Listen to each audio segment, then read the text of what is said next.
Hi, I'm Jo, and I am the first Australian abortion doula.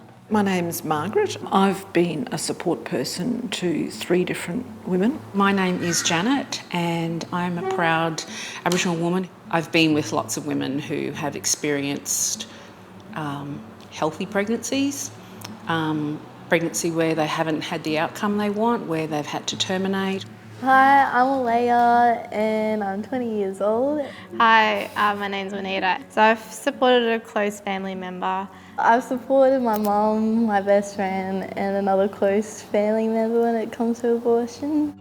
My name's Kelly and I'm a student doula from the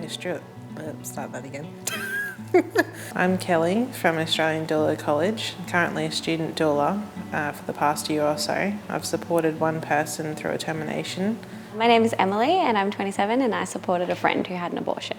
Hi, my name's Caroline and I have supported my mom over many years after she had an abortion.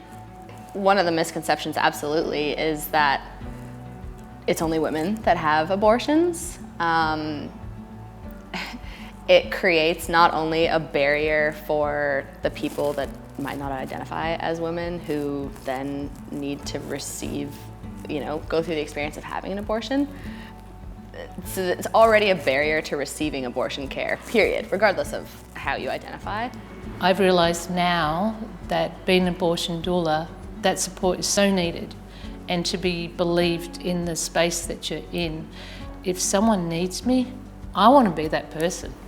As a support person, you're supporting someone who's going through a lot of different emotions. So there'll be tears, there'll be laughter as well, there'll be sadness and happiness.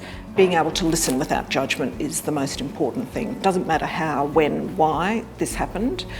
If that's the decision they've made, you're there to totally support that person through the process and beyond, really. Well, I know in my case, I was the only person that they told that they were pregnant and were considering a termination. I see my role as being an advocate.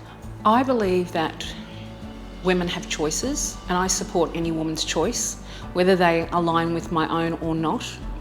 I've worked with vulnerable young people from many different cultural backgrounds. Majority has been Aboriginal and Torres Strait Islander people, but also women who are from culturally and linguistically diverse backgrounds. Oh, I got that out.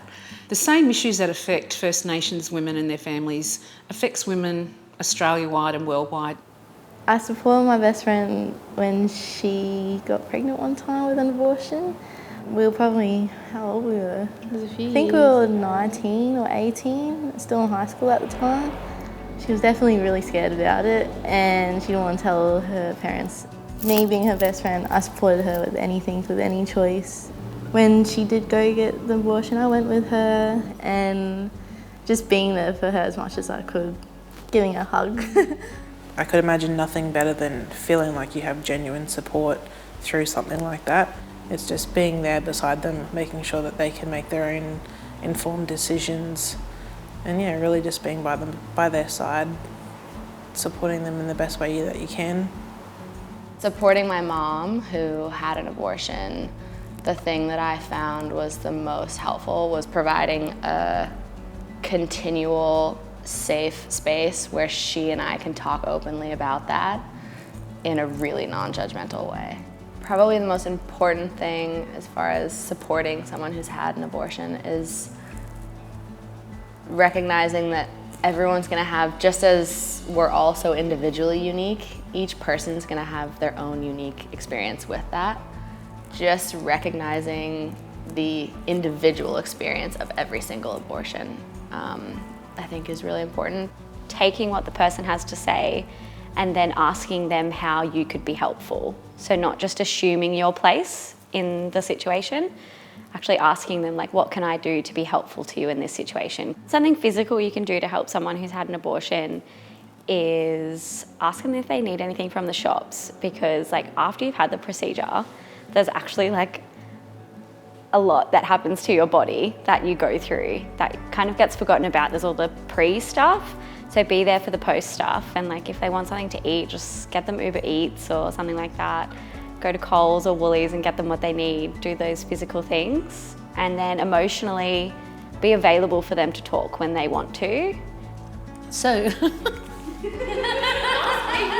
there was one client that I transported in my car. It was a fair distance, and I would ask her every morning if she or I'd let her know if she wanted to talk, we could talk about anything, but if she didn't, that was okay too. Yeah, I did drive her to And you the waited clinic. while she was in there, hey? Yeah. Yeah, and then Yeah. you drove her home? Yes. I think it's definitely important to have someone there with you the whole time.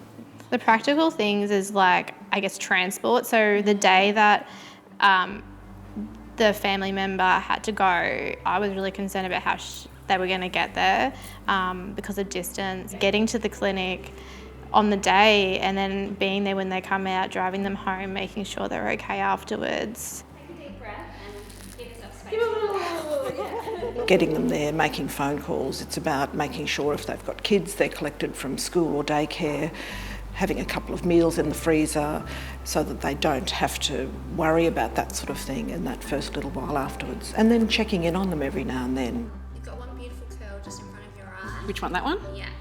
Get over there. I think within families where women have been judged and ostracised and made to feel guilty about their decisions, I'm there as a person who can just listen. You know, it might be a lot going on right now, but like coming over and bringing your favorite food. We're just gonna sit together and we're gonna put on your favorite TV show. Don't need to talk about it. If you wanna talk about it, I'm here, but like adjust to someone to physically be there. I think asking consent about conversations that you have is really important, and then maintaining curiosity. There's a lot to unpack and you don't have to sit down and just have this conversation about it all at once. And sometimes people won't want to share things with you, and that's completely fine based on your relationship or their comfortability. Does that answer your question? Okay. Oftentimes, no one else knows what this person is going through and they've chosen you to be their support person. So being absolutely confidential and being the person that they can rely on is really important. Sometimes you have to have a little voice at the back of your head just to tap you on the shoulder or something and say, hey, wait a minute, you actually have to give back a little bit to yourself too so that you can keep giving. What I would suggest to any other support people is to sit with themselves first before supporting a person through a termination, to decide for themselves if it's right for them to support that person. I would really encourage anyone to utilise Children by Choice for the counselling service, as you're going to get non-biased support. It was confronting. I didn't expect it to bring itself into my life. Sometimes people pick someone to vent to or to express their feelings, and you have to be available. So if you don't really know someone but they bring it to you or you're aware of it, just make yourself available, be supportive as much as you can.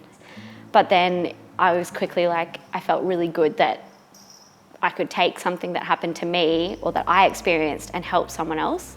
Things I wish I knew when having it or helping someone is that there's so many services available. I just felt like I was the only person in the world going through it. And when I spoke to the person that I helped, they felt like they were the only person. It was really taboo and it didn't exist. But there's so much available.